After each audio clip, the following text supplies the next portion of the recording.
네, 시청자 여러분 안녕하십니까. 네, 이번 주도 제가 여러분들께 투자 아이디어를 드리기 위해서 제가 또 6시 1시간 동안 배워야 산다를 준비를 해보았는데요. 오늘은 제가 준비한 내용은 이제 이전 내용과는 좀 다르게 이 유망 산업에 대한 이제 밸류체인에 대해서 여러분들께 좀 소개를 시켜드리고자 합니다. 자, 여러분들이 밸류체인이라고 하면은 이 가치 사슬이라는 걸 의미하는데, 이제 각 산업마다 이 가치 사슬에 따라서 그 사슬마다 중요한 역할을 하는 그런 기업들이 존재를 하고, 그 기업들이 결국에 주가가 많이 올라가는 부분들을 확인을 할 수가 있습니다. 그래서 각 산업의 밸류체인, 그리고 그 밸류체인의 단계마다 그 주요 업종들, 그리고 주요 기업들을 여러분들이 미리 파악을 하고 시장을 바라보시는 게 굉장히 시장에서 유리한 투자자로서 거듭날 수 있는 그런 모멘텀을 가져갈 수 있다라고 말씀을 드리도록 하겠습니다. 그래서 제가 오늘 유망산업에 대한 밸류체인을 준비를 해봤는데요. 오늘 제가 준비한 밸류체인은 이제 크게 두 가지인데, 거기에 세부적으로 한 가지 더 붙여서, 첫 번째는 이제 수소 밸류체인을 준비를 해봤고요. 두 번째는 이제 2차 전지, 그리고 2차 전지에서 파생이 될 수 있는 폐배터리까지 준비를 해보았습니다. 그래서 시간이 그렇게 길지 않기 때문에 빠르게 진행을 해볼 건데, 먼저 이제 시장에 대한 얘기를 먼저 말씀을 드리고 싶어요. 지금 26일에 잭슨홀 미팅이 있고, 그리고 파월에 대한 발언이 오후 11시에 준비가 되어 있습니다. 자, 근데 그때 이제 파월이 어떤 얘기들을 하느냐에 따라서 시장의 방향성이 단기적으로 움직일 수 있을 겁니다. 파월이 아마 이제 뭐 매파적인 발언들 요즘 많이 하고 있는데, 매파적인 발언들을 계속해서 이어나간다면 조정 구간이 좀 더 기간적으로 길어질 것이고, 만약에 비둘기적인 발언을 조금 한다 하면 단기적으로 다시 반등이 나올 수 있는 그런 시장인데, 제가 여러분들께 말씀을 드리고 싶은 거는, 지금 시장의 매크로 환경 자체가 금리 인상 시즌이다. 그 말은 금리 인상에 따라서 물가를 잡아야 되는 시즌이고, 그 물가를 잡기 위해서 어느 정도의 희생, 경제에 대해서 희생양은 필요하다는 겁니다. 그래서 그런 환경이 밑바탕에 깔려 있다. 이 부분을 꼭 명심을 하시고 지금 최근의 시장을 좀 대응을 하셨으면 좋겠습니다.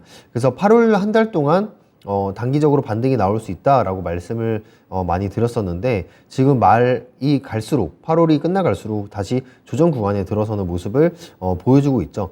그것은 결국에는 아직까지도 이 물가가 잡히기 위한 그런 시기는 여전히 남아 있으니 투자를 할 때 보수적으로 저는 투자를 하는 걸 추천드리는데, 이 안에서도 우리가 눈여겨봐야 될 섹터들, 즉 눈여겨봐야 되는 섹터라는 거는 시장이 약해도 그 업종이 강할 수는 있죠. 네, 그 강한 업종들을 여러분들께 소개를 시켜드리고 하고자 하는 바이니까요. 그 부분을 한번 포인트를 잡고 들어주시면 감사하겠습니다. 자, 첫 번째 수소 밸류 체인에 대해서 제가 말씀을 드릴 건데요. 제가 수소를 준비를 한 이유가, 최근에 이제 태양광, 풍력, 원전, 이렇게 신재생 에너지의 어떻게 보면 3대장으로 가고 있다라고 보시면 되겠는데, 이번에 인플레이션 감축 법안에서 수소에 대한 얘기들이 나왔죠. 즉 어떤 얘기냐면, 그린 수소를 만드는데 세금의 혜택을 주겠다. 자, 그러면서 사실 수소라는 게 경제적으로는 효율성이 굉장히 떨어집니다. 수소를 만드는데 돈도 많이 들 뿐더러, 그 돈을 많이 들여서 만들어도 쓰이는 곳이 그렇게 많지 않기 때문에 수소에 대한 그런 경제성이 항상 의문이 되는데, 이 수소를 경제적으로 세금 지원을 해주겠다. 그 법안이 감축 법안에 포함이 되었죠. 자, 그렇다면 이 수소를 만드는 기업 입장에서는 이 가스보다 더 싸지는 상황이 생기거든요. 그러면 수소를 이제부터는 한번 기업들에서 만들어 볼 만하다. 그런 환경이 갖춰졌다는 거죠. 그래서 시장도 마찬가지지만 산업에서도 그런 유리한 그리고 우호적인 환경이 만들어지는 게 굉장히 중요하다고 할 수가 있겠습니다. 그래서 이번 법안이 발의가 되고 나서 수소 산업 생태계에서는 굉장히 의미 있는 지금 환경이 만들어지고 있다, 우호적인 환경이 만들어지고 있다, 이렇게 이해를 하시면 될 것 같아요. 그래서 이 환경이 잘 만들어졌기 때문에 여기서 또 돈이 나올 수 있는 구간들이 분명히 존재를 한다는 겁니다. 자, 수소라는 밸류체인은 크게 5가지로 나뉩니다. 생산, 저장, 그리고 운송, 그리고 충전, 그리고 이용까지 5가지 크게 밸류체인으로 이렇게 나누어 볼 수가 있는데, 수소라는 거는 뭐 여기 보시다시피 뭐 색도 없고 냄새도 안 나고 맛도 안 납니다. 근데 여기서 보셔야 될 포인트는 이 수소 자체적으로 에너지를 내는 게 아니라 수소 H2O죠. 이 H2O가 원자가 분해가 되면서 이게 전기로 전환이 될 수 있는 그런 힘을 발휘를 합니다. 그래서 수소 자체로 쓰이는 게 아니라 전기로 결국에는 전환이 되어서 쓰이는 게 바로 이 수소 사이클이다. 이렇게 큰 틀을 잡고 이해를 하시면 될 것 같아요. 최근에 이제 우리나라 정부에서도 지금 에너지 정책에 대한 방향을 발표를 했는데, 이 수소와 관련해서는 이제 수전해, 그리고 연료 전지, 그리고 수소차 등 핵심 분야 기술에서 자립을 추진할 수 있도록 지원을 해주겠다라는 부분들이 이제 나왔기 때문에 사실 정책적으로 수소가 지원이 될 것이냐 말 것이냐라는 말들이 많았어요. 근데 정책적인 불안감이 지금 시장에서 해소가 되었다는 거죠. 그렇다면 기업들이 적극적으로 수소를 활용해서 사업을 할 것이고, 그걸 통해서 돈이 나온다면 결국 주가는 따라 올라가게 되어 있다. 그런 움직임이 지금 우리나라에서도 나타나고 있다는 겁니다. 그래서 이전에 어떻게 본다면 원전 쪽에 많은 비중을 둔 부분들이 있었는데, 이제부터는 수소까지 이제 포함을 해서 새 정부에 대한 그런 에너지 정책들이 지금 나오고 있고, 뭐 원전이라고 하면은 결국에는 2030년까지 비중을 30%로 확대할 거기 때문에 원전에 대한 모멘텀은 의심을 하는 바가 없는데, 수소에 대한 모멘텀이 이제 시작을 했다. 정책적으로 풀리기 시작을 했기 때문에 저희가 주목을 해봐야 된다라는 말씀을 드리고 싶습니다. 그래서 수소 같은 경우 이제 5대 핵심 분야가 있는데, 여기 부분에 있어서 이제 뭐 청정수소라든지 아니면 이 청정수소의 생산, 유통, 그리고 활용까지 할 수 있는 그런 공급망이 구축이 되는 게 가장 먼저 1번이다. 아까 청정수소라는 거는 다른 말로 해서 이제 그린수소라고도 하죠. 그런 부분들이 이제 환경에 대한 그런 환경에 대한 그런 부분들과 인플레이션, 에너지 자립에 대한 부분들이 계속해서 나오고 있기 때문에 이제 전기차로만 이 모든 운송수단을 다 이용을 할 수는 없거든요. 특히 장거리 이용되는 화물 쪽, 운송 쪽에 해당하는 부분들은 분명히 수소가 필요한 역할이 존재를 합니다. 그래서 수소의 환경이 지금 점점 커지고 있다라는 부분을 여러분들께서 생각을 하시면 될 것 같습니다. 자, 그래서 이 수소 밸류 체인에 대해서 잠깐 말씀을 드렸는데, 자, 사실 수소라는 게 생산 방식이 있습니다. 그 수소 자체를 생산하는 방식에 따라서 뭐 그레이 수소냐, 그린 수소냐 이렇게 나눠지는 거거든요. 그래서 친환경적으로 수소를 이렇게 만들어낼수록 이 그린 수소에 가까워졌다라고 하시면 되겠는데, 전 세계적으로 이제 수소를 생산하는 방법은 거의 96%가 화석연료 기반을 합니다. 근데 화석연료를 쓰면은 당연히 환경의 오염에 좋지는 않겠죠. 그래서 최근에 이제 원래 석탄에 관해서도 환경이 안 좋아지다 보니까 이거를 에너지원으로 쓰지 말자라는 운동이 많이 부각이 되었는데, 이 원유라든지 아니면 천연가스 가격이 너무 올라가다 보니까 석탄 쪽을 아무래도 건들지 않을 수가 없다. 석탄을 지금 당장에는 에너지원을 써야겠다 해서 석탄 관련주들도 이렇게 상승을 하는 모습을 보여주었습니다. 그러니까 지금 이런 무조건 신재생이라고 그때그때 올라가는 그런 타이밍이 있는 게 아니라 산업의 그런 에너지원이 쓰이는 그런 흐름에 따라서 종목들이 움직인다는 거죠. 그 부분을 주식 투자자라면 포인트를 잡아야겠다라고 생각하시면 되겠습니다. 자, 그래서 수소는 지금 어떻게 보면 기체 상태에서 압축하는 방식이 있고, 여기 액화, 저장 효율성을 높이기 위해서 액화를 시키는 방법이 있는데, 이 기체 상태에서 압축하는 방식으로는 여기 지금 브랜드를 보시면 아시겠지만 두산 퓨얼셀, 연료전지 같은 경우도 지금 두산 퓨얼셀이 굉장히 유명한 기업이고, 제가 항상 말씀드리는 그런 3대장 중에 하나죠.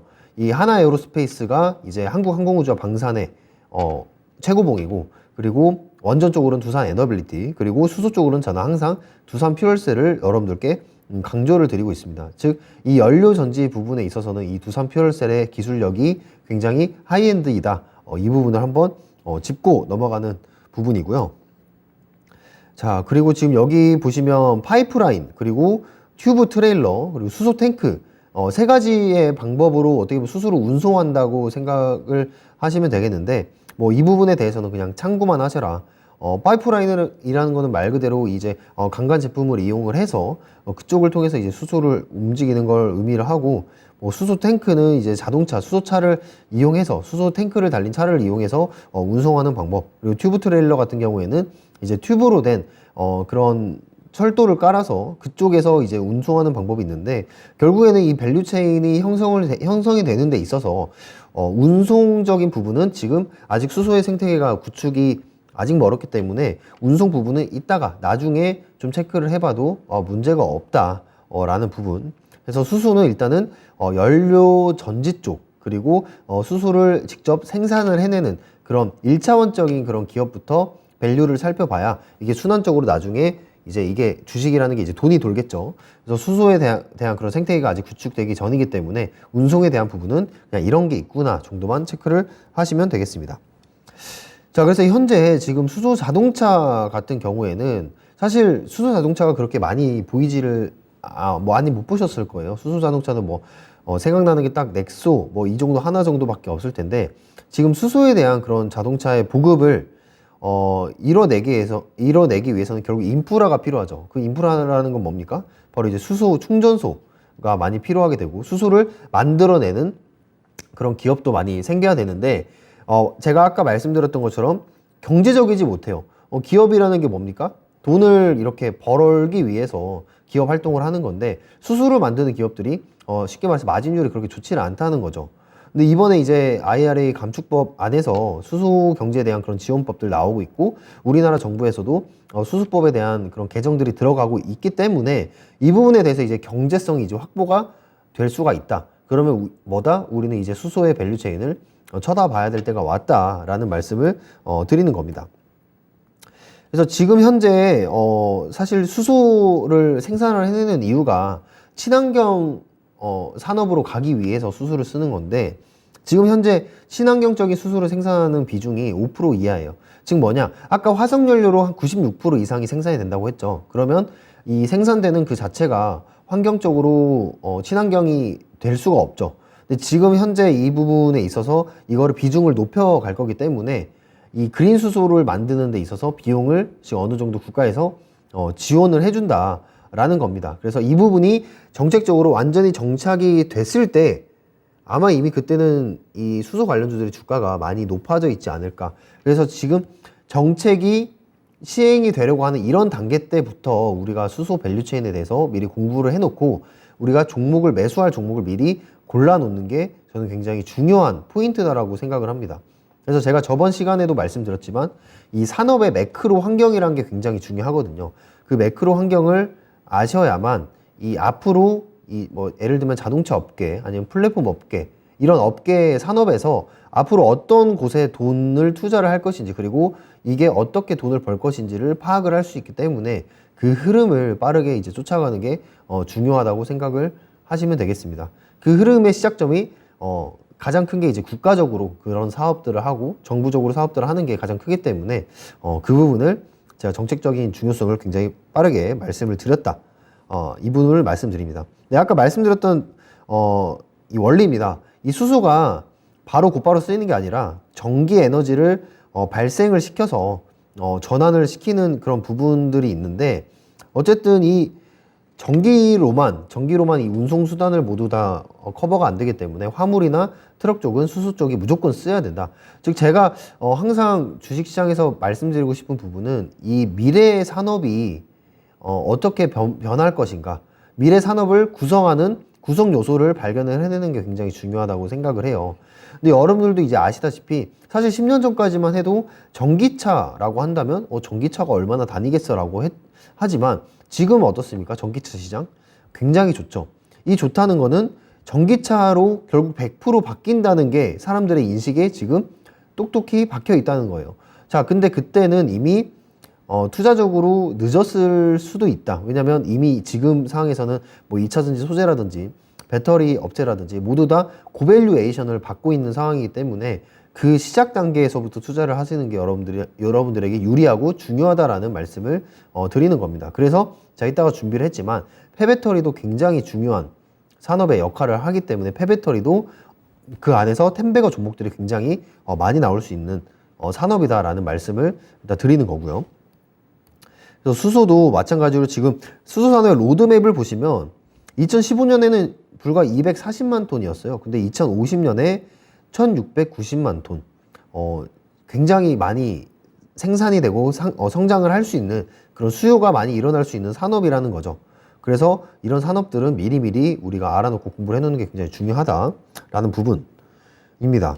그래서 지금 현재 수소는 당장의 가격 경쟁력은 떨어지지만 정책적으로 그걸 받쳐줄 수 있는 법안들이 지금 나오고 있고, 그리고 인프라도 지금 현재 많이 부족하죠. 충전소라든지 아니면 이걸 운송할 수 있는 지금 파이프라인이라든지 그런 부분들이 분명히 부족한 건 사실입니다만, 이것들이 이제 이번에 법안들을 통해서 수소법 개정안을 통해서 이제 시작일 수 있는 밸류체인이 분명히 존재한다라는 겁니다. 그래서 지금 수소 사회로, 수소 경제로 이제 결국에는 가기 위해서는 이 청정 수소를 생산을 할 때 이거를 혜택을 분명히 줄 수 있는 법안이 필요한데, 이번에 이제 미국에서부터 이제 시작이 되었고, 그리고 수소 공급이 많다고 해서 이거를 활용을 무조건 다 하는 건 아니잖아요. 근데 이 수소 공급에 따라서 이 활용을 할 수 있는 그런 다각화 시키는 게 굉장히 중요하다. 그리고 이거를 활용하기 위해서는 결국 유통 인프라라든지 아니면 수소 전기차에 대한 그런 세제 지원도 분명히 들어가야 된다. 이 말씀을 결국 드리고 싶습니다. 그래서 이 수소 그리고 전기차에 대한 그런 밸류 체인은 여러분들이 꼭 알아두셔야 되는 게 굉장히 중요하고, 여기 지금 제가 보시면 종목들을 몇 가지 이제 가져와 봤는데, 일단 수소를 생산하고 저장하는 기업들로는 뭐 LG화학, 롯데케미칼, 대한유화, 하나솔루션, 한솔케미칼, 태광, 두산퓨얼셀. 최근에 이제 태광이라는 종목도 꼭 수소만으로 가는 건 아니겠지만 굉장히 많은 큰 상승세가 있었고, 뭐 두산퓨얼셀도 마찬가지고요. 뭐 LG화학 같은 경우에는 이제 2차전지 소재라는 그런 가장 큰 무기도 가지고 있기 때문에 같이 꼭 보셔야 되는 그런 종목들이고요. 그리고 하나솔루션은 다들 아시다시피 이 태양광 모듈 관련해서 미국에서 거의 대장을 먹고 있기 때문에 하나솔루션도 태양광 쪽으로 주목을 해보지만 수소도 분명히 존재를 한다. 이 부분이 굉장히 중요합니다. 자, 그리고 운송 같은 경우 이제 효성 첨단 소재라든지 아니면 일진 하이솔루스가 있고요. 뭐 충전이나 이용소 같은 경우에 뭐 SK가스, 현대글로비스, EM코리아, 효성중공업이 있는데, 제가 이제 주목을 하는 기업은 이제 가장 주목을 하는 기업은 현대글로비스입니다. 현대글로비스라고 하면은 현대그룹 계열의 그런 현금 창고다라고 또 불리기도 하는데, 그만큼 이 현대글로비스가 이 현대 계열사에서 하고 있는 역할이 큽니다. 이제 운송도 물론 하고 있고, 그리고 이제 배터리, 폐배터리를 수거하고 회수하고 다시 뿌리는 그런 역할을 앞으로도 할 것으로 기대가 되기 때문에 저는 충전 이용 쪽에서는 현대글로비스를 보고요. 그 앞에 밸류체인에서는 저는 무엇보다 두산퓨얼셀이 지금 대장으로 작용을 하지 않을까. 결국에는 이 종목들을 언제 잡느냐가 중요한 건데, 이 언제 잡느냐는 곧바로 이제 차트적으로 기술적 분석이 들어가야 되는 그런 부분들이 있죠. 그래서 이거를 지금 한번 체크를 해보도록 하겠습니다. 뭐 두산퓨얼셀 같은 경우에는 지금 보시면 여기 황금선이라고 하죠. 21일평을 돌파를 하고 지금 테스트 구간을 한번 거치기 직전입니다. 테스트 구간이라고 하면은 이 이평선을 돌파를 한 이후에 여기서 지지를 받는지 안 받는지를 확인하는 작업인데, 여기서 만약에 지지를 받는다면 다시 21일평을 찍어줄 때 그때 매수를 하면 된다. 그렇게 이 두산퓨얼셀의 모멘텀은 가져가시면 된다. 라는 말씀. 그리고 두 번째로 지금 현대글로비스죠.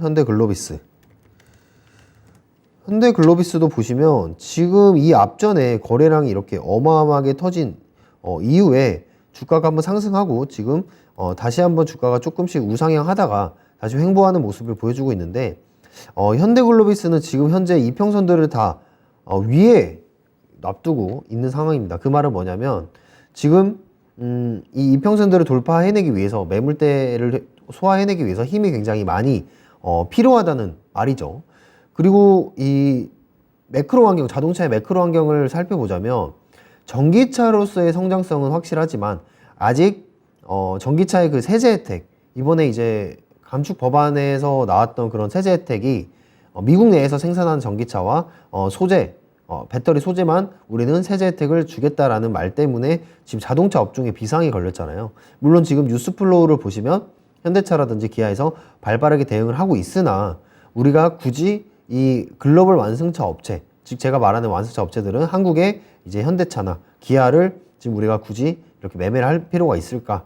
자, 그렇다면 이 현대글로비스도 마찬가지로 이런 환경에 같이 놓일 수밖에 없는 현대 같은 그룹 계열사이기 때문에 저는 좀 더 여기 지금 박스권이 무너지고 나서 그 다음 구간인 한 15만 원 라인에서 한번 담아보면은 어떨까라는 그런 매수 타점을 드리는 바입니다. 제가 여러분들께 이런 부분들을 말씀드리는 이유는 딱 한 가지입니다. 이런 방식으로 이런 흐름으로 매매를 진행을 하는구나, 시나리오 혹은 스토리를 짜서 진행을 하는구나 라는 부분들을 제가 여러분들께 말씀을 드리면서 참고사항으로 드린 겁니다. 자, 그래서 수수까지 제가 밸류체인을 알아봤고요. 그 다음은 이제 2차전지 산업인데, 2차전지는 아마 정말 많은 분들이 이제는 많이 밸류체인을 알고 계실 거라고 생각을 해요. 그래서 이 부분에 대해서 간략하게 말씀을 드려보도록 하겠습니다. 자, 2차 전지는 쉽게 말해서 1차 전지가 있죠. 소위 말하는 우리가 한번 쓰고 버리는 이제 배터리, 그게 이제 소모성 배터리죠. 충전이 안 되는 전지라는 겁니다. 그래서 애시로 이제 건전지가 있죠. 건전지가 있는데 2차 전지 같은 경우에는 우리가 반복적으로 충전해서 사용할 수 있는 전지를 2차 전지라고 합니다. 그래서 꼭 2차 전지라고 해서 뭐 차량용에만 들어가는 게 아니라 우리가 반복적으로 충전해서 사용할 수 있는 전지를 2차 전지라고 하는데, 워낙 이제 차량용 배터리 쪽으로 들어가는 게 이제 캐파가 크다 보니까 보통 2차 전지를 차량용 배터리라고 인식을 많이들 하고 계십니다. 그래서 2차 전지에 대한 개념을 살펴봤는데, 뭐 그 다음에는 3차 전지라는 것도 있습니다. 예시를 들어서 뭐 수소 연료 전지라든지 연료를 넣으면 뭐 수소 전기를 만들어서 가는 자동차죠. 근데 이제 저희는 2차 전지 쪽에 돈이 굉장히 많이 지금 현재 몰려 있는 상황이다. 이 점을 꼭 명심을 하셔야 됩니다. 즉 돈이 몰려 있는 곳에 우리가 돈을 벌 수 있는 또 기회가 있기 때문에 2차 전지 쪽으로 한번 보셔야 되는데, 다행스럽게도 저는 이거 참 다행이라고 생각을 합니다. 산업 환경상 K배터리라고 하죠. 국내의 K 배터리 업체들, 그 국내 기업들이 바로 글로벌 기업인 그런 유망한 기업들이 굉장히 있습니다. 그래서 여러분들도 아시다시피 LG 에너지솔루션, 삼성 SDI, 그리고 후발주자 이제 SK 이노베이션까지 이런 종목들이 지금 2차 전지의 그런 글로벌 대장으로서 역할을 가고 있기 때문에 저는 이런 기업들이 우리나라에 있다는 게 참 다행이다라고 생각하고, 저희는 이런 부분들을 적극 주식에서 활용을 해야 된다라고 말씀을 드리고 싶습니다.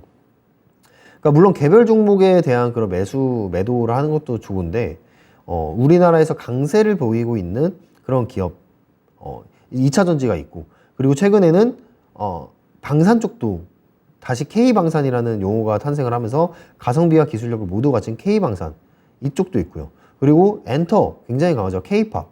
그러니까 이게 지금 주식으로 다 연결을 해보면 앞에 K가 붙은 종목들이 지금 하반기 경기 둔화 시즌에도 저는 여러분들의 그런 포트를 해지를 할 수 있지 않을까라는 말씀을 드리는 겁니다.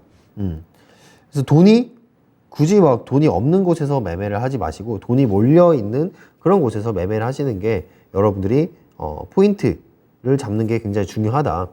결국 자본주의는 그런 거잖아요. 돈의 흐름, 이동을 하는 그 흐름을 잘 찾아가는 사람이 돈을 결국에는 버는 거지 않겠습니까? 예, 부동산도 마찬가지고, 부동산 피크에서 다시 팔았다가 다시 또 내려왔을 때 이 주식시장에 넣었고, 뭐 그런 대표적인 매매 방법으로 이제 달러와 주식을 이제 번갈아 가면서 또 매매를 하는 방법이 있죠. 달러 1,200원 떼서 사서 이제 달러가 이제 올라가면 팔고 그 판 금액을 가지고 이제 주식을 다시 저점 매수하는 거. 그런 방법도 있듯이 여러분들이 이제 매매를 할 때 그 돈의 흐름을 잘 쫓아가는 게 굉장히 중요하다라는 말씀 다시 한번 드리고 싶습니다. 자, 그래서 2차 전지 리튬이온 배터리 구조를 이렇게 가져와 봤는데, 지금 여기 그림 하나에 거의 모든 게 다 들어 있습니다.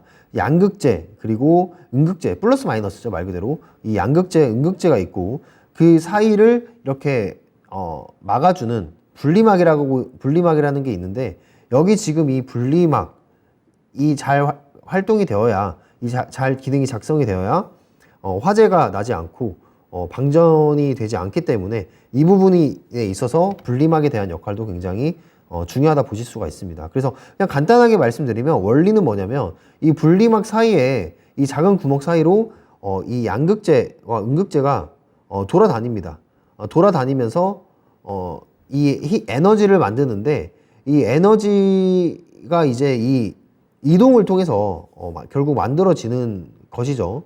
그래서 이 안에 해당되는 그런 소재들이 굉장히 가볍고 아주 미세하게 분리막을 딱 통과할 수 있을 정도의 그런 원재료로 만들어져야 되는 게 이 2차 전지의 포인트라고 볼 수 있는데, 결국에는 이 리튬이온 배터리 구조 안에서 우리가 이제 이 투자처들을 찾을 수가 있죠.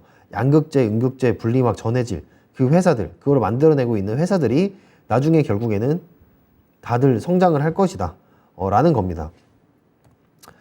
자, 그래서 이 2차 전지는 전반적으로 이 큰 틀로 변화를 해왔는데, 처음에는 납축 배터리로 시작을 했다가 이제 그 다음에 니켈계 배터리라고 한다면 뭐 휴대용 전자기기라든지 아니면 전동 공구, 아니 하이브리드 차, 이런 전자기기에 이제 이동성을 부여를 했다.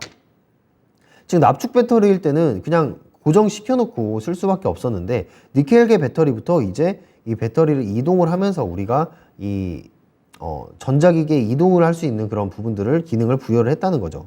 그리고 그 다음 단계가 이제 리튬이온 배터리. 지금 여러분들이 이제 쓰고 계시는 휴대폰이나 아니면 태블릿, 그리고 전기차에 들어가는 부분들이 이제 리튬 이온 배터리라고 할 수가 있겠죠. 근데 이제 그 다음에 나타나는 게 이제 차세대 배터리인데, 2차 전지도 지금 현재 꾸준하게 성장을 하고 있지만 2차 전지를 보면서 우리는 다음 배터리를 꼭 생각을 해야 되는 게 저는 굉장히 중요하다고 생각합니다. 거기에 있어서 가장 지금 주목을 받고 있는 배터리가 바로 이제 전고체 배터리죠. 안전하면서도 굉장히 긴 거리를 이동을 할 수 있는 전고체 배터리가 굉장히 유망하게 받고 있습니다. 자, 지금 여기 보시면 지금 이 리튬이온 배터리 같은 경우에는 이 분리막을 통해서 이 전해질이 이동을 하는 사이에 에너지가 생긴다고 하면은, 이 전고체 배터리 같은 경우에 이제 전해질 자체가 고체로 이 부분이 이제 형성이 되어 있기 때문에 안정적인 부분에서도 전혀 우리가 그런 위험 요소를 감수할 필요가 없고, 왜냐하면 이제 이동을 하면서 보통 사고가 나기 마련인데, 고체 전해질은 이제 고체 전해질 자체에서 에너지를 만들어내는 그런 부분들이 존재를 하기 때문에 분명 전고체 배터리로 바뀌어야 된다. 그리고 이 크기를 보시면 리튬이온 배터리에 비해서 전고체 배터리가 크기도 작죠. 즉 이 경량화와 안정성을 위해서 전고체 배터리는 필수적으로 개발이 돼야 되는데, 지금 대기업들, 뉴스플로우를 따라가 보신 분들은 아실 거예요. 대기업들에서 모두 전고체 배터리에 대한 개발을 모두 건들고 있습니다. 꿈의 배터리라고 하면서 모두 건들고 있는데, 아마 상용화는 2030년 이후에 진행이 되지 않을까라고 생각합니다. 그만큼 고도의 기술을 가진 기업이 만들어낼 수 있는, 건들 수 있는 그런 배터리가 바로 전고체 배터리다. 그래서 전고체 배터리 관련주들도 지금 여러 가지 존재를 하는데, 물론 지금 존재하는 종목들이 나중에 필수적으로 이 산업의 발전에 도움이 될 수도 있겠죠. 근데 아직까지는 저는 좀 테마적인 움직임이 아닌가라는 말씀을 드리고 싶습니다. 그래서 종목 이름은 굳이 언급을 안 하겠고요. 전고체 배터리 관련주 하면은 모두 다 검색해보면 나오니까 한번 검색 정도 해보시는 게 좋을 것 같아요.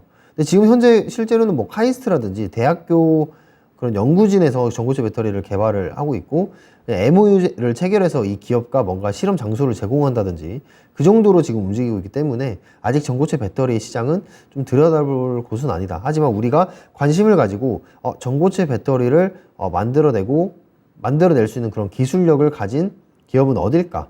이 정도 체크를 해보시면서 주식시장을 바라보시면 좋을 것 같아요. 결국 대기업들이 이 전고체 배터리를 개발을 다 할 건데, 그 대기업과 협업하는 그런 기업들을 좀 주목을 해볼 필요가 있을 것 같습니다. 자, 그래서 2차 전지에 대한 그런 산업 전망은 한마디로 굉장히 좋습니다. 2차 전지는 지금 이미 지금 전기차 보급률을 100%까지 늘리는 상황 한번 생각을 해보십시오. 지금 현재 내연기관차가 다 사라지고 전기차만 돌아다닌다면 거기 안에서 발생하는 그런 수요, 양극재, 음극재가 지금은 수요보다는 공급이 많을 수가 있는데 나중에는 분명히 수요가 많아질 수밖에 없는 그런 상황이 생긴다는 거죠. 그때는 이 기업들의 그런 주가가 정말 요동을 칠 거다. 이 부분을 말씀을 좀 드리고 싶습니다. 그래서 지금 차세대 배터리에 대한 그런 개발을 뭐 삼성 SDI라든지 아니면 롯데케미칼에서 계속해서 개발을 하고 있는데, 이 차세대 배터리에 좀 주목을 해 본다면, 이번에 이제 폐배터리가 이제 상장을 해서 세비캠이라든지 아니면 성일 하이텍처럼 좀 좋은 그런 결과가 나왔듯이, 이 전고체 배터리도 좀 가시화권에 지금 들어설 때부터 관심을 가지는 게 굉장히 중요하다라는 말씀 드리고 싶고요. 그리고 2차 전지에 대한 그런 산업 생태계, 즉 이제 밸류 체인이라고 볼 수 있죠. 산업 생태계를 보면은 처음에 이제 양극재 기업들이 있고, 음극재, 그리고 동박, 그리고 전해질, 그리고 분리막, 그리고 이것들을 다 모아서 전기차 배터리를 만드는 이런 완성업체, 뭐 LG 화학이라고 여기 나와 있는데 LG 에너지 솔루션이라든지 아니면 삼성 SDI, SK 이노베이션이 있을 거고요. 그리고 이거를 또 가져다가 쓰는 그런 글로벌 완성차 업체들, 뭐 현대차, 기아가 있겠죠. 그래서 양극재 쪽을 보면은 에코프로 BM이라든지 아니면 포스코 케미칼, 최근에 이제 GM가 이제 단일 계약 쪽으로 엄청난 금액을 계약을 했죠. 그래서 포스코 케미칼, 그리고 에코프로 BM, 그리고 LNF 같은 경우는 거의 테슬라에 이제 소재를 공급하는 기업이기 때문에 이 LNF가 테슬라 관련주로서 또 많이 부각을 받고 있는 모습을 볼 수가 있고요. 여기 지금 LG화학이 나와 있는데, LG화학은 여전히 이 LG 에너지 솔루션에 이 소재들을 공급을 하기 위해서 계속해서 생산을 해내고 있습니다. 그래서 물론 분할을 통해서 얘기들은 많았지만 지금 LG화학은 바닥을 찍고 다시 본업으로 돌아가서 주가가 올라가고 있다. 이렇게 보시면 되겠고요. 그리고 동박 같은 경우에는 뭐 일진 머티리얼즈, 그리고 SKC 나와 있는데, 여기 지금 네 번째 고려아연이 나와 있네요. 사실 고려아연은 폐배터리 쪽으로 제가 말씀을 많이 드렸어요. 폐배터리는 뭐다? 이 유가금속을 추출해내는 그런 기업들이 굉장히 상승세가 좋을 거다라고 항상 말씀드렸는데, 고려아연이 그 기술, 재련 기술이나 추출 기술을 가지고 있는 기업이기 때문에 사실 동박보다는 이제 폐배터리 쪽으로 봐야 되지 않을까 라고 생각을 합니다. 그리고 뭐 분리막 쪽으로는 이제 SK 이노베이션에 있는데, SK 이제 스카이트라고 하죠. SKI 테크놀로지라든지 이쪽을 한번 살펴보시는 게, 관심을 가지는 게 굉장히 중요할 것 같고요. 그 음극재 쪽으로는 이제 뭐 대주전자재료, 포스코 케미칼이 있는데, 그 실리콘 음극재를 만드는 회사가 이제 대주전자재료입니다. 여기서 브랜드 이름을 말해도 될지 모르겠는데, 포르땡의 그 타이칸에 들어가는 실리콘 음극재를 만드는 회사가 이제 대주전자재료고, 재료가 굉장히 좋습니다. 이름에서 아시다시피 재료가 굉장히 좋아요. 그래서 이 부분, 실리콘 음극재로 대체될 수 있는 그런 부분들이 많기 때문에 대주전자재료도 좀 유목해서 볼 수 있는 그런 기업이다라는 점. 그리고 전해질 쪽은 이제 첨보, 후성 솔브레인인데, 첨보도 마찬가지겠지만 2차전지 쪽이 이제 시장에서 굉장히 부각을 많이 받을 때 정말 상승세가 높았습니다. 근데 지금 첨보라든지 아니면 뭐 후성, 이런 종목들도 지금 조정이 나타나고 있거든요. 근데 조정이 나타날 때 저는 충분히 매수를 할 수 있는 그런 구간에 전 들어선다고 생각을 합니다. 자, 여기도 지금 여기 반등 구간을 여러분들이 한번 그냥 살펴보시면 이렇게 지금 변곡점이 일어난 이런 매물대에서 반등이 한번 크게 일어난다는 거죠. 그래서 제가 항상 말씀드리는 부분은, 이제 성장성이 있고 실적이 나오는 종목들은 그냥 어렵게 기술적으로 접근하시지 마시고, 이런 매물대 변곡점이 많은 구간에서 조정이 나올 때 매수를 해보는 게 그냥 편리한 방법이자 가장 정확한 방법이다 라는 말씀을 드리도록 하겠고요. 자, 그래서 다음을 보면은 지금 현재 잘 보이지는 않은데, 제가 아까 보여드렸던 이제 산업 생태계를 떠나서 글로벌 서플라이 체인, 즉 이제 밸류 체인을 여기 다 표시가 되어 있습니다. 그래서 잘 보이지는 않으시겠지만, 뭐 완성차 업체로는 이제는 사실 뭐 예전에 같으면 테슬라를 뭐 꼽았겠지만, 지금은 모든 글로벌 완성차 업체들이 다 전기차 회사로 변모를 하기 위해서 다 기다리고 있습니다. 움직이고 있어요. 그래서 뭐 테슬라라든지 뭐 리비안, 뭐 루시드 뭐 이런 종목들은 이미 전기차 업종으로서 탄생을 했지만 지금 모든 내연기관의 글로벌 완성차 업체들도 전기차로 변모를 하고 있는 그런 상황이다. 그래서 그런 점에서 우리 2차전지 쪽이 저는 정말 그 K 2차전지, K 소재 쪽이 정말 곽강을 더 받을 거라고 생각을 해요. 지금 전 세계 글로벌 완성차 업체에서 우리나라의 그 소재들을 쓸 수밖에 없는 상황이기 때문에 성장이 어마어마하게 또 일어날 거라고 또 생각을 하고 있고요. 이거는 잘 보이지 않기 때문에 그냥 넘어가도록 하겠습니다. 자, 그래서 전기차 배터리 종류에 대해서 잠깐 알아볼게요. 원통형, 각형, 그리고 파우치형이 있는데 원통형 같은 경우에 이제 테슬라에서 지금 쓰고 있는 거고 원통형이 이제 대표적인 기업으로 여기 보시면 LG 에너지 솔루션도 있고 삼성 SDI도 있고 있는데 사실 이게 그 무조건 정해놓고 쓰는 게 아니라 그 용도에 맞게 그때그때 또 변하는 경우가 굉장히 많습니다. 네, 그래서 원통형을 쓸 때도 있고 또 각형을 쓸 때도 있고 그래서 이게 굉장히 돌아가면서 또 쓰이기 때문에 사실 이것들을 다 만드는 회사라고 볼 수 있는 LG 에너지 솔루션이 아무래도 주가가 굉장히 또 강하지 않을까라고 생각을 해보는데 LG 에너지 솔루션에서 만드는 게 이제 파우치형입니다. 파우치형이라고 하면은 이제 파우치라는 게 뭐죠? 뭔가 이제 조그만한 보통 여성용 화장품을 담을 때 이제 쓰는 건데 말 그대로 이제 얇게 펴진 이 배터리를 말하는 겁니다. 그래서 바닥에 깔고 설치를 할 수 있는 그런 부분인데 좀 비싸요. 네, 생산 원가가 비쌉니다. 그래서 파우치형을 쓰는 기업들은 이제 글로벌 완성차 업체에서 전기차로 변모하는 기업들이 파우치형을 많이 씁니다. 왜냐면 안 그래도 늦게 출발하는데 여기 사고라도 나면은 그쪽에 그 산업을 잡아먹을 수 없기 때문에 처음에 좀 비싸더라도 파우치형을 쓰는 경우가 굉장히 많다 이렇게 보시면 되겠고요. 그래서 이 부분은 이 기업에 따라서 기업들이 어떤 배터리를 가지고 글로벌 완성차 업체들과 계약을 하느냐.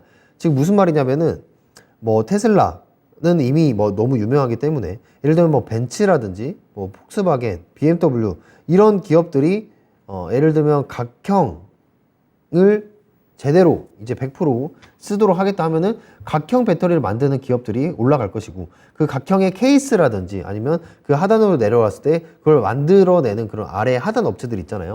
네, 그런 업체들이 상승세가 굉장히 좋게 나올 수 있다는 거죠. 그래서 원통형은 어디고 각형은 어디고 파우치형은 어디 있는지 알아놓는다면 그 각각의 배터리 호재에 맞게 우리가 단기적인 매매를 진행을 할 수가 있다는 겁니다. 그래서 이 부분을 좀 분류를 해서 여러분들이 인지 정도 해 놓으시면 좋을 것 같고요. 자, 2차 전지는 뭐 말할 거 없이 시장의 그런 확대가 굉장히 또 커질 수밖에 없습니다. 지금 이 전기차 비중 자체가 계속해서 높아지고 있는 부분들이 있고 그리고 전기차 시장이 확대가 될수록 2차 전지는 점점 2차 전지에 대한 그런 역할은 점점 중요해질 수밖에 없다. 그 부분을 말씀드리고 싶습니다. 전기차 100%의 보급률이 일어난다면 2차 전지는 이제 없어서 못 팔 거예요. 그래서 2차 전지 종목들은 제가 말씀드리는 부분은 조정이 나올 때마다 꼭 공격적으로 매수를 해놔라. 그랬을 때 여러분들이 나중에 미래에 갔을 때 포트를 보면서 계좌를 보면서 웃으실 수가 있다. 그 부분을 말씀드리고 싶고요. 자, 한 가지 이제 2차 전지 산업에서 좀 걱정이 되는 부분들이 뭐냐면 이 글로벌 완성차 업체들이 이제 전기차를 만들잖아요. 근데 이 전기차를 만들면서 사실 전기차에서 가장 핵심이 되는 게 바로 배터리이지 않겠습니까? 배터리가 70% 이상, 80% 이상의 기능을 한다고 보시면 되겠는데 그 기능을 하는 배터리를 이 글로벌 완성차 업체에서 직접 만든다? 이런 얘기들이 많이 나왔어요. 근데 사실 이 2차 전지 산업 자체가 굉장히 생각보다 접근성이 굉장히 어렵습니다. 기술력도 분명히 소요가 많이 돼야 되고요. 그렇기 때문에 저는 물론 테슬라 정도면 이 수직 계열화를 해서 밸류체인을 만드는 게 충분히 가능하다고 생각을 하고 지금 실제로도 만들고 있습니다. 근데 나머지 글로벌 완성차 업체들은 그거를 개발하기보다는 오히려 K 배터리에 대한 의존도가 더 높아지지 않을까. 저는 이렇게 시장의 방향을 생각을 합니다. 그래서 이런 리스크도 있다. 하지만 저는 그렇게 크게 걱정하지 않는다. 라는 말씀을 드리고요. 그리고 제가 여기 아까 말씀드린 그런 부분들입니다. 지금 수요와 공급 선행이 나타나고 있는데 지금 현재는 공급이 좀 더 많아요. 네. 그러니까 이거를 전기차 소재를 쓰려는 사람보다는 아무래도 팔려는 사람이 많다. 즉 공급이 더 많다라고 이해를 하시면 되겠는데 지금 점점 보시면 표를 보시면 점점 내려오죠. 이게 마이너스로 내려옵니다. 그 말이 뭐냐면 이 전기차 판매량이 늘어남에 따라서 이 2차 전지의 그런 물량이 굉장히 부족해질 수 있다라는 겁니다. 그래서 지금 전반적으로 이 배터리 기업들이 시설 투자부터 시작을 해서 많이들 진행을 하고 있는 거다 이렇게 보시면 되겠고요. 그래서 2차 전지는 여러분들 말을 많이 해봤자 입이 아프다고 저는 생각을 해요. 지금 물론 실적에 비해서 고밸류라고 생각을 하지만 결국에 차트의 움직임은 조정을 주면서도 상승 추세로 갈 수밖에 없는 업종이다라고 생각을 합니다. 자, 뭐 LNF라든지 에코프로비엠이라든지 자 보시면 지금 차트 자체가 정말 살벌하죠. 어마어마하게 올라갔단 말이죠. 근데 저는 이 지금 2차 전지 자체가 이런 추세선을 타고 그냥 꾸준하게 올라가지 않을까 라고 판단을 합니다. 언제까지? 전기차 보급률이 100%가 되는 때까지 되기 딱 직전까지는 이렇게 올라갈 거다 라고 생각을 하고 있고요. 그리고 이제 가장 또 대표적으로 에코프로비엠. 네. 에코프로비엠을 보시면 이것도 마찬가지로 지금 최근에 그 에코프로비엠은 이제 내부자 거래가 있었잖아요. 내부자 거래와 그리고 공장 화재 때문에 이렇게 하락폭이 굉장히 크게 나타났는데 에코프로비엠도 보시면 이런 뭐 악재는 그냥 뭐 악재라고 생각도 안 하듯이 금방 또 반등을 해서 지금 전고점 특히 6월 27일에는 최고점까지 뚫어내면서 이렇게 차트를 만들어내지 않습니까? 이것도 마찬가지로 지금 추세선 따라서 그냥 전 꾸준하게 매매를 하면은 그냥 계좌에 그냥 스스로 그냥 돈을 벌어다 주는 기업이다 이렇게 생각을 하고 있고요. LG 에너지 솔루션도 제가 한 가지 좀 아깝다고 생각이 든 게 많은 분들이 이제 무서워서 못 들어갔던 구간이 있죠. 바로 이 구간입니다. 자, 이 구간 현재 지금 정확히 바닥 구간을 찍어주고 반등이 나왔다는 거죠. 35만원 라인에서 이제 거의 47만원까지 굉장히 많이 올라갔는데, 그러니까 이 2차 전지 배터리에 대해서 공부를 하신 분이라면 LG 에너지 솔루션이 이렇게 떨어질 때 과감하게 매수를 했을 것 같아요. 지금 CATL의 시가총액이 거의 400조에 달하거든요. 근데 뭐 물론 지금 전력난 때문에 그 공급을 못 한다는 그런 얘기들도 있는데 아무래도 지금 그 반사이익으로 LG 에너지 솔루션이 올라가는 것도 있습니다. CATL과 1, 2를 다투는 기업이기 때문에.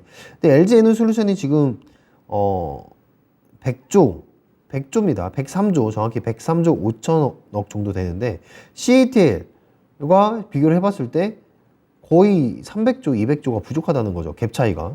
이 정도 차이 날 게 아닌데 그 정도 차이가 난다는 거죠. 물론 뭐 코리아 리스크도 있고 그리고 중국의 그런 거대 자본 밑에서 큰 기업이기 때문에 당연히 이 CATL이 높을 수밖에 없는데 저는 LG 에너지 솔루션도 거기에 절대 밀리지 않는 기업이라고 생각을 합니다. 그래서 이 LG 에너지 솔루션은 저는 지금 딱 자리가 어떤 자리냐면 21일평과 여기 앞에 매물대 정고점을 만나는 자리예요. 그래서 저는 단기적인 반등이 조금 더 나오지 않을까. 그런 조건, 그런 기준을 잡는 이유는 지금 2차 전지 쪽의 매크로 환경이 좋기 때문에. 자동차 같은 경우에는 세제 혜택을 못 받는데 지금 LG 에너지 솔루션 같은 경우에 미국의 공장을 가지고 있어서 세제 혜택을 받을 수가 있다는 거죠, 배터리. 그런 부분에서 저는 충분히 수혜주가 될 수가 있다. 라는 말씀을 드리고 싶습니다. 자, 다시 돌아와서 지금 한 가지 더 리스크를 말씀드리면 뭐 시장 확대에 따라서 과잉 공급이 우려된다라는 얘기들이 나오고 있는데 저는 이 과잉 공급이 과연 나올까라는 게 의문입니다. 오히려 이제 부족해서 이 소재라든지 아니면 배터리가 없어서 못 팔지 않을까 이렇게 생각을 하고 있는데 어쨌든 지금 이 공급에 대한 그런 부분들은 시장 진입 자체가 어렵다고 생각을 하기 때문에 이 부분도 크게 저는 걱정할 게 아니다 라고 말씀드리고 싶습니다.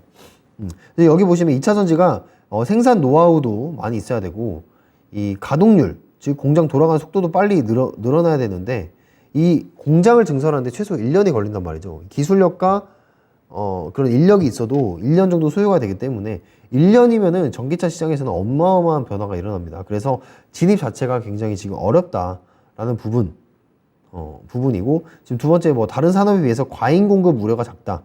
자, 이게 무슨 말입니까? 진입 자체가 어렵기 때문에 만들어낼 수 있는 사람들이 한정되어 있다는 거예요. 그래서 다른 산업에 대해서 이제 공급에 대한 그런 공급이 너무 많아서 가격이 싸지 않을까 이런 부분들이 작다는 거죠. 그래서 뭐 원래는 이제 돈만 되면은 자본주의가 어떻습니까? 돈만 되면은 다 따라서 팔고 하잖아요. 근데 2차 전지는 그럴 수 있는 산업이 아니라는 거죠. 충분히 기술력이 있어야 되는 산업이다. 그런 기업들이 우리나라에 있다는 게 저는 여전히 자랑스럽고 이거를 우리는 기회를 삼아서 투자를 과감하게 해야 된다라고 말씀을 드리고 싶습니다. 자, 근데 여기서 제가 지금 또 하고 싶은 말씀이, 제가 사실 이 말씀을 드리기 위해서 자, 이 앞에 2차 전지에 대한 밸류체인을 설명을 드렸던 겁니다. 자, 2차 전지가 수요가 엄청나게 늘어날 거예요. 전기차 수요 엄청나게 늘어날 거고, 그거에 따라서 2차 전지 소재 업체들 엄청나게 화랑을 맞을 겁니다. 근데 중요한 거는 거기 2차 전지 배터리를 쓰고 나서 어떻게 처리를 할 거냐. 이 부분이 굉장히 중요하다고 생각을 해요. 아시다시피 이제 니켈이나 리튬 가격도 굉장히 많이 올라간 상태이고, 그리고 그러기 때문에 이 재활용을, 이 폐배터리를 통해서 재활용을 하는 게 기업 입장에서는 굉장히 돈을 아낄 수 있는 기회다라는 부분이죠.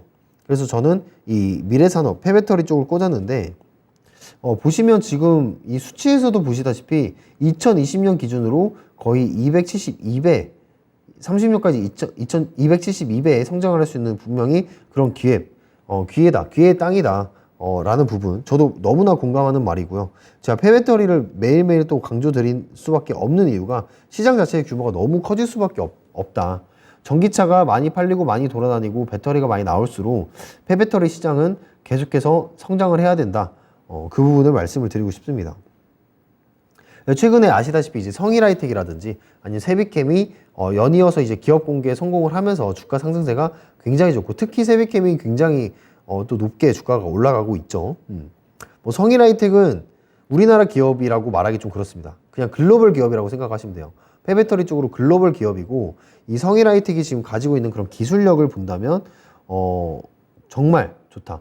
이 아무도 폐배터리에 관심을 안 가질 때 2008년부터 이 성일하이텍이라는 기업이 기술력을 시작을 했거든요. 그래서 정말 업계에서는 굉장히 유명한 그런 기업이다라는 그런 부분들 한번 인지를 해보면서, 세비캠에 비해서 지금 또 한 템포 쉬어가는 중이기 때문에, 물론 시총은 더 큽니다. 시총은 더 큰데 저는 이 성일하이텍이 지금 1조 1000억 정도 되거든요. 근데 저는 이 폐배터리 성장성을 봤을 때 좀 길게 본다면 한 2조 이상까지는 충분히 가지 않을까라고 좀 생각을 하는 바입니다. 그래서 성일하이텍도 우리나라 기업이 아니라 글로벌 기업으로 생각하시면 된다. 보시면 되겠고, 그리고 세비캠. 세비캠 주가 굉장히 무섭습니다. 네. 세비캠은 지금 현재 전일 시가총액 대비해서 5,500억 정도 된다고 지금 나와 있는데, 이 세비캠도 마찬가지입니다. 이 성일하이텍과 마찬가지로 결국에는 이 추출해내는 회사들이 갈 수밖에 없어요.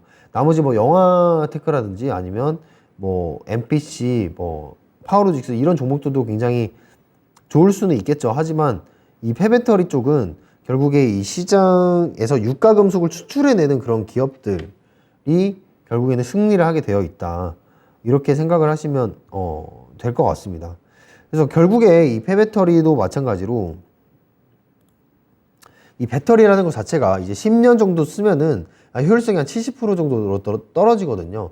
그렇기 때문에 이제 바꿔줘야 될 수밖에 없는 건데, 그 바꿔야 되는 거를 이제 폐배터리 사업 쪽에서 다시 회수를 해서 이 재료를 다시 추출을 해서 리튬이나 아니면 니켈을 추출을 해서 다시 이 기업들에게 보내는, 배터리 만드는 기업들에게 보내는 게 이 폐배터리 사업이다.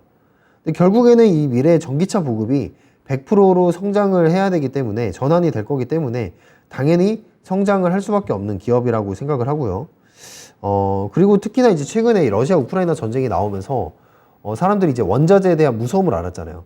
그렇기 때문에 이 폐배터리의 시장에 좀 더 투자를 하는 이유이기도 합니다. 그리고 지금 EU에서도 그 지속 가능한 이 배터리법을 발의를 하면서 그런 부분들에 있어서 이제 정책적으로도 많이 밀어주고 있는 그런 모습인데, 유럽 같은 경우에는 이제 환경이 먼저 항상 우선시 되기 때문에 이 부분을 먼저 배터리법으로 이제 설정을 했다라고 보시면 될 것 같습니다. 그래서 어떻게 본다면 현재 지금 이 전기차라든지 폐배터리가 사이클이 제대로 온 건 아니라고 생각합니다. 근데 이제 업계의 말을 빌려서 보면 한 2030년에 한 첫 번째 사이클이 좀 존재할 것으로 보고 있고, 한 2025년부터 지금도 상장이 왜 뜨겁지만 2025년부터 폐배터리는 좀 두각을 나타내지 않을까, 이런 관련 기업들은 두각을 나타내지 않을까. 그 근거는 바로 2025년부터는 좀 폐배터리에 대한 물량들이 나올 거기 때문에 그런 부분들이 저는 꼭 여러분들이 생각을 하셔야 되는 그런 부분이다라고 말씀드리고 싶고요. 최근에 이제 LG화학 같은 경우도 이 ESS 그런 업체와 함께 화이오 코발트죠. 화이오 코발트와 함께 지금 벌써 이 폐배터리에 대한 행보를 시작을 했습니다. 그래서 대기업들도 지금 빠르게 이 재련 업체들과 콜라보를 진행을 하고 있고, 이 합적 배터리 사이클 기업 같은 경우에는 지금 거의 중국 내 최초로 합작 법인을 세웠을 정도로 이 기대감이 굉장히 큰 기업이다. 국내 기업들이 이렇게 발빠른 행보를 하고 있고, 현대차 기아 같은 경우도 지금 수직 계열화를 지금 시키면서 이 폐배터리를 계속 쓸 수 있는 그런 부분들을 만들어내고 있습니다. 네, 그래서 ESS까지 만들어내는 그런 부분들. 테슬라도 마찬가지로 92% 이상을 리사이클링을 하고 있고요. 그래서 성일하이텍이랑 이제 세비캠을 결국에는 이 폐배터리 쪽으로는 여러분들께 보라고 말씀을 드리고 싶은데, 지금 이런 부분들은 제가 잠시 후에 공개 방송을 진행을 합니다. 그래서 공개 방송 진행을 할 때 제가 여러분들께 좀 상세하게 좀 설명을 드리도록 할게요. 그래서 오늘 수소 밸류, 그리고 수소와 그리고 2차전지, 그리고 2차전지 세부 내용이라고 볼 수 있는 폐배터리에 대해서 간단하게 밸류체인에 대해서 알아봤는데, 이 밸류체인, 즉 가치 사슬 안에서 여러분들이 이런 돈의 흐름을 쫓아가야 여러분들의 그런 투자 방향성도 이 돈을 벌 수가 있다, 이렇게 마무리 말씀을 드리면서 제가 못다한 이야기들은 이따가 7시 5분부터 공개 방송에서 더욱 상세하게 진행을 해 보도록 하겠습니다. 자, 1시간 동안 제 강의 들어주셔서 감사하고요. 모두 평안한 저녁 되시길 바라겠습니다. 이상 김용호 전문가였습니다.